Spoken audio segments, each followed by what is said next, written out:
قرآن کریم جب پڑھنا ہے تو قرآن کریم کے پڑھنے کے چند آداب کو ملحوظ رکھنا بہت ضروری ہے۔ آداب: الدین کلہ ادب، مکمل کے مکمل دین کا اگر ایک لفظی کوئی خلاصہ ہے تو وہ ادب ہے۔ جب بندہ ادب کے ساتھ کسی چیز کو حاصل کرے گا، اس کے اندر نورانیت ہوگی، اس کے فوائد ہوں گے، اس کا فائدہ اس انسان کو بھی ہوگا اور اس کی وجہ سے باقی انسانوں کو بھی ہوگا۔ ہوتا یہ ہے کہ قرآن کریم پڑھا تو جاتا ہے، لیکن جن آداب کو ملحوظ رکھ کر پڑھنا چاہیے ان آداب میں غفلت برتی جاتی ہے۔ اللہ رب العزت ہمارے اس سے حفاظت فرمائے۔ اللہ ہمیں تمام آداب کو ملحوظ رکھ کر پڑھنے کی توفیق نصیب فرمائے۔ یہاں پر ہم نے تقریباً 20 ایسے آداب ہیں جو جامعیت کے ساتھ ہیں، وہ یہاں پر درج کیے ہیں۔ نمبر 1، قرآن کریم کی زبانی تلاوت کے لیے وضو مستحب ہے، جبکہ قرآن کریم کو چھونے کے لیے، ہاتھ لگانے کے لیے وضو کرنا یہ فرض ہے، ضروری ہے۔ بغیر وضو کے ہاتھ نہیں لگایا جا سکتا۔ ہاں، اگر زبانی پڑھنا ہے اس میں بغیر وضو پڑھنے کی اجازت تو ہے، گنجائش تو ہے، لیکن پھر بھی بہتر یہ ہے کہ انسان باوضو ہو کر قرآن کریم کی زبانی تلاوت کرے۔ آج کل ڈیجیٹل دور ہے، ہر انسان نے اپنے پاس موبائل وغیرہ رکھا ہوتا ہے۔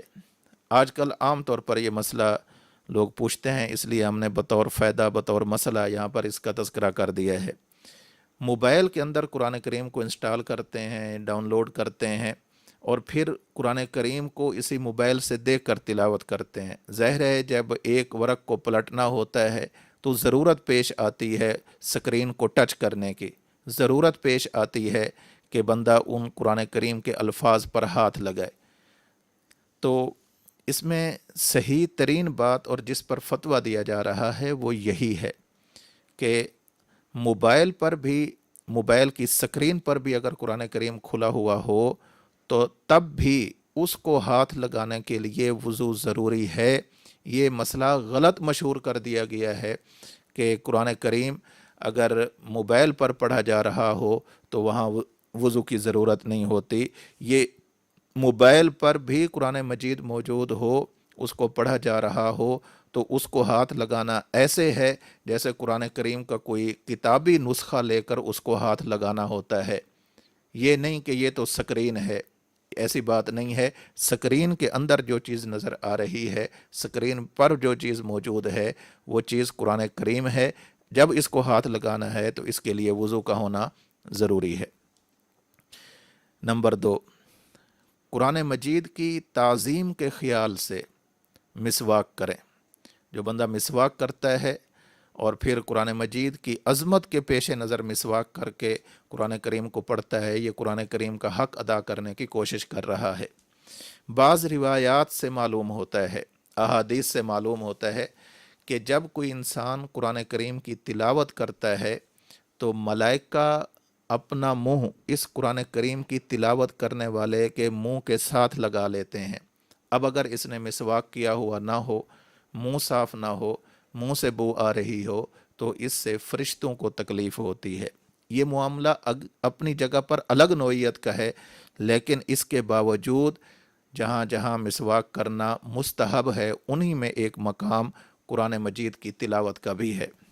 نمبر 3، جب بندہ قرآن کریم کی تلاوت کرنے لگے تو جس جگہ کا انتخاب کرے وہ جگہ دو اس کے اندر شرطوں کا پایا جانا ضروری ہے۔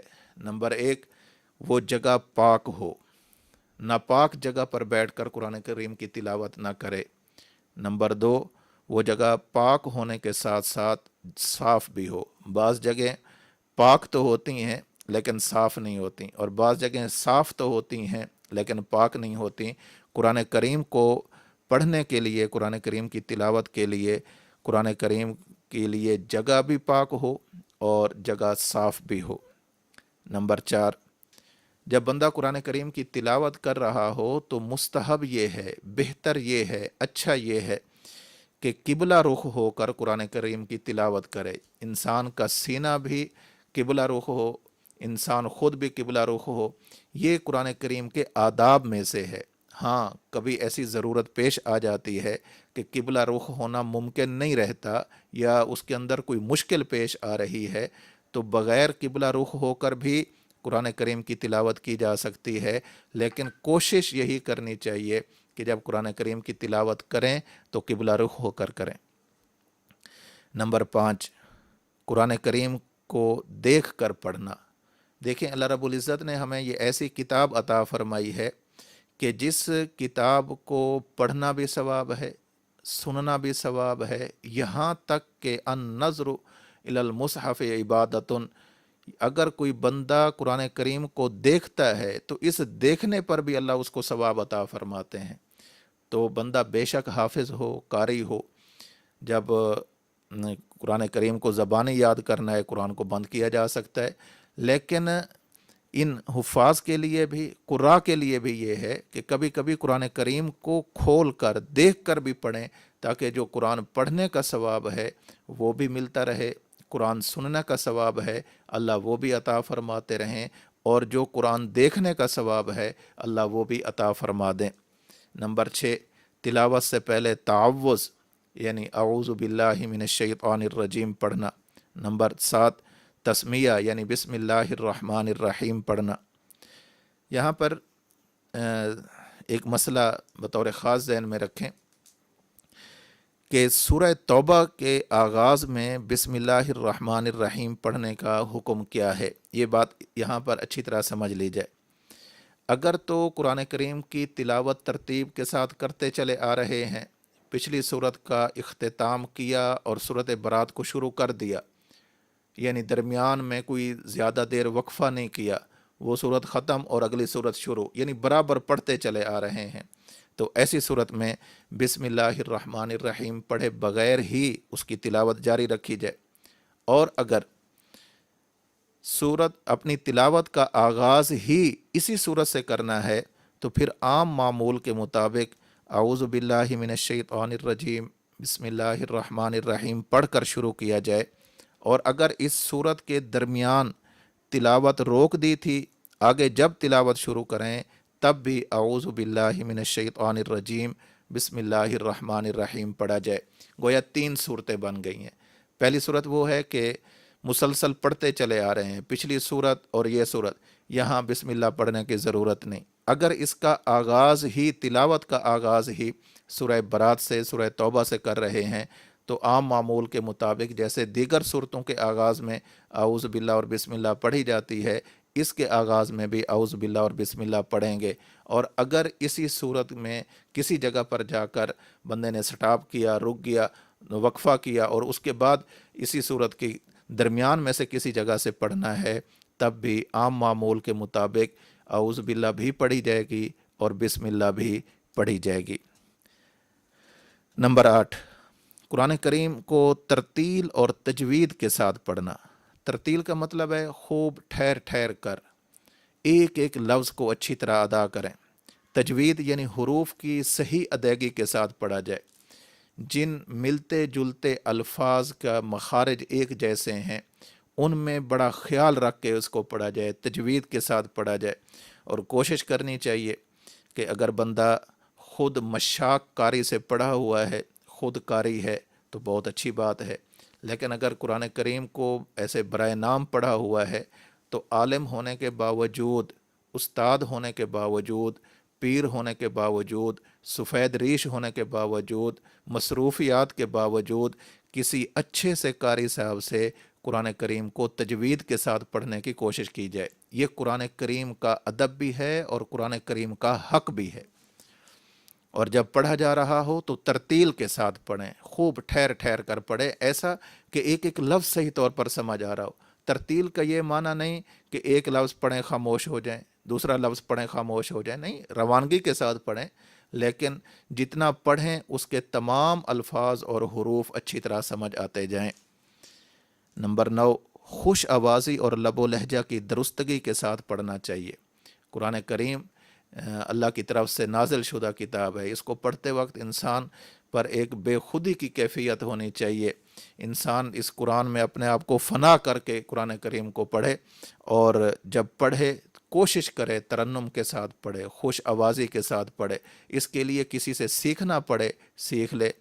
تو جب قرآن پڑھا جا رہا ہو تو ویسے بالکل جو دیہاتی طرز کا ایک لہجہ ہے اس سے حتی الامکان اجتناب کیا جائے، اور قرآن کریم کے آداب میں سے ہے کہ اس کو خوش آوازی اور ترنم کے ساتھ پڑھا جائے۔ نمبر 10، وہ آیات جن میں کسی وعید کا تذکرہ ہے، کسی سزا کا تذکرہ ہے، جب اس کی تلاوت کی جائے تو انسان اللہ کی بارگاہ میں رو پڑے۔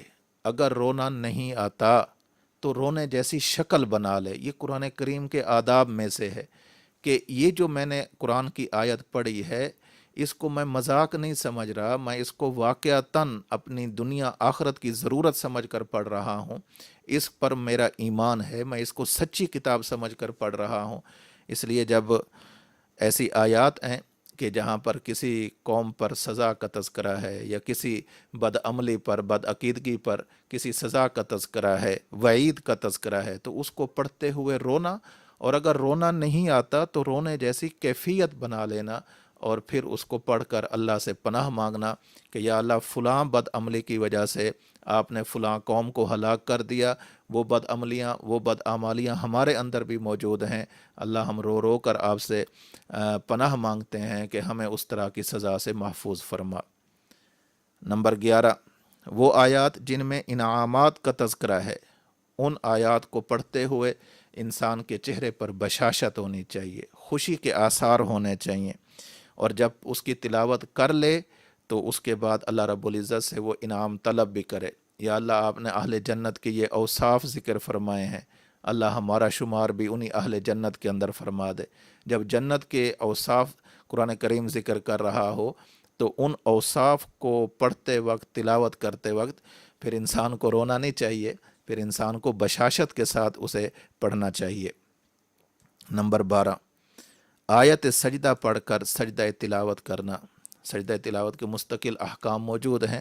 بہرحال قرآن کریم میں 14 سجدے ہیں جہاں پر یہ سجدے کی آیت ہے۔ اسی وقت اگر قرآن کریم کو ایک طرف کر کے سجدہ کرنا چاہیں تب بہت اچھا ہے، اگر مکمل قرآن کریم کو ختم کرنے کے بعد سارے سجدے اکٹھے کرنے ہوں تب بھی اس کی گنجائش موجود ہے، تب بھی کیا جا سکتا ہے۔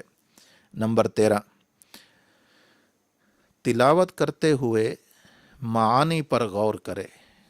یہ جو میں قرآن کریم کا حصہ پڑھ رہا ہوں اس کا معنی کیا ہے، اس میں اللہ رب العزت کی مراد کیا ہے، اللہ رب العزت اس میں کون سی بات سمجھانا چاہتے ہیں، اللہ رب العزت نے یہ بات کیوں ذکر فرمائی ہے، ان الفاظ کا معنی کیا ہے۔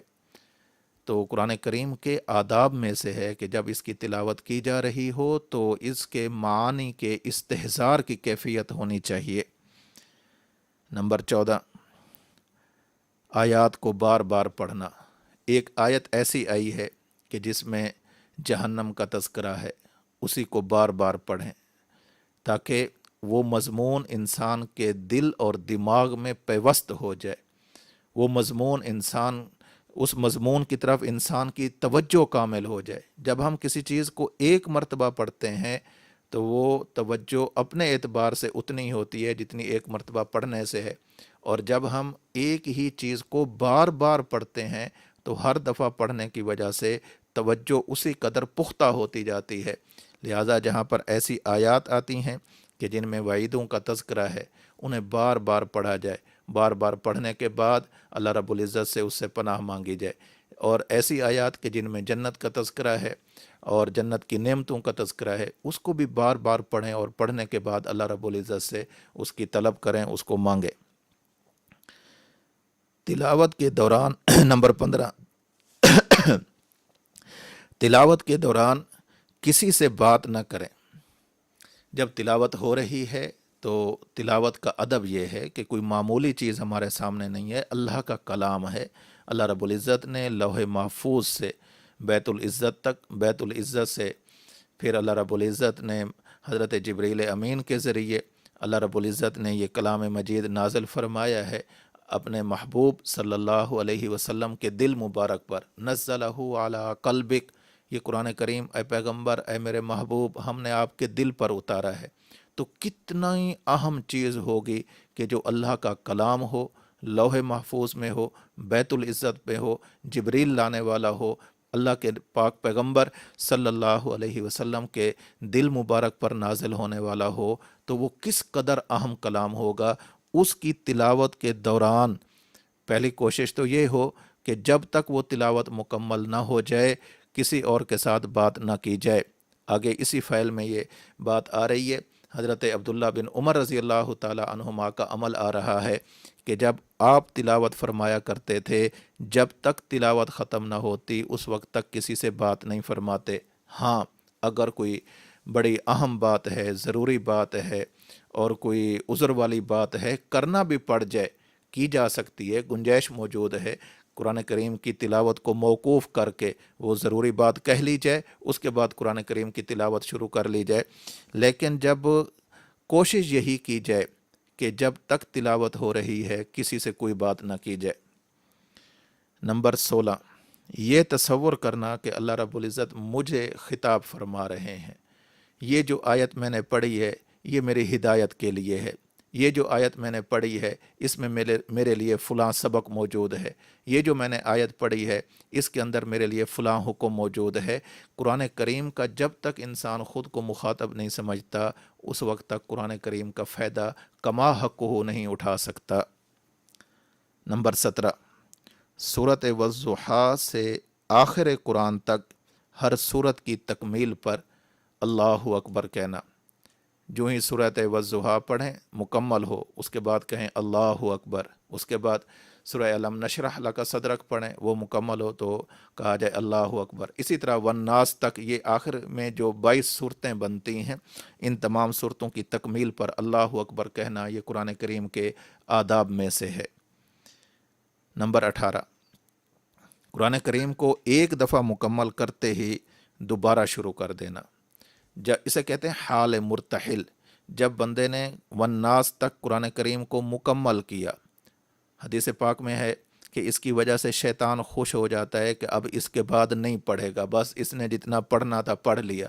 لیکن جب بندہ والناس کے فوراً بعد پھر الحمد پڑھتا ہے، پھر اس کے بعد سورۃ بقرہ کے آغاز کا کچھ حصہ پڑھ لیتا ہے، تو شیطان ایسے انسان سے مایوس ہو جاتا ہے، وہ سمجھ لیتا ہے کہ یہ میرے داؤ میں آنے والا نہیں ہے، تو اسے حال مرتحل کہتے ہیں۔ حدیث پاک میں اس کی ترغیب موجود ہے، جب بھی مکمل کرنا ہو تو والناس پر مکمل تو ہو جائے گا لیکن وہاں پر تلاوت کو ختم نہ کیا جائے، بلکہ تلاوت کے لیے سورہ بقرہ کی چند آیات کو ساتھ میں پڑھ لینا چاہیے۔ ادب یہ ہے قرآن کریم کا، مستحب عمل یہ ہے کہ جس دن قرآن کریم کو ختم کرنا ہو اس دن اگر ممکن ہو تو روزہ رکھ لینا چاہیے، ختم قرآن پر روزہ رکھنا، بشرطے کہ وہ ایام ممنوعہ نہ ہوں۔ ہاں، اگر ایام ممنوعہ ہیں تو پھر اس وجہ سے تاخیر بھی نہیں کرنی چاہیے کہ میں قرآن کریم کو ابھی ختم نہیں کرتا، بعد میں ختم کروں گا، روزہ رکھوں گا۔ یہ ایک مستحب عمل ہے، اس کے اندر زیادہ سے زیادہ یہی کوشش کرنی چاہیے کہ جس دن انسان قرآن کریم کو مکمل کرے تو اس دن انسان کو روزے سے ہونا چاہیے۔ نمبر 20، سب سے اہم ادب یہ ہے کہ جب بندہ قرآن کریم کو پڑھ لے تو اس پر عمل کرنے کی دعا مانگے، یا اللہ پڑھنا میرا کام تھا، آپ مجھے اس کی سمجھ بھی عطا فرمائیں، اس پر عمل کی مجھے توفیق بھی عطا فرمائیں، یہ سب سے اہم کام ہے۔ تو قرآن کریم کی تلاوت کے آداب سے 20 آداب آپ کی خدمت میں ذکر کیے ہیں۔ اللہ رب العزت انہی آداب کو ملحوظ رکھ کر قرآن کریم کی تلاوت کی توفیق نصیب فرمائے۔ ابھی چونکہ اگر دوسری اس کے بعد والی فصل کو شروع کرتے ہیں تو اس کے لیے وقت کافی چاہیے، تو آج کا سبق کا اختتام یہیں پر کرتے ہیں۔ اللہ تعالیٰ آپ سب حضرات سے خوش ہو، آپ حضرات ہمارے لیے دعا کریں، ہم آپ کے لیے دعا کریں گے۔ وآخر دعوانا ان الحمد للہ رب العالمین۔ السلام علیکم ورحمۃ اللہ وبرکاتہ۔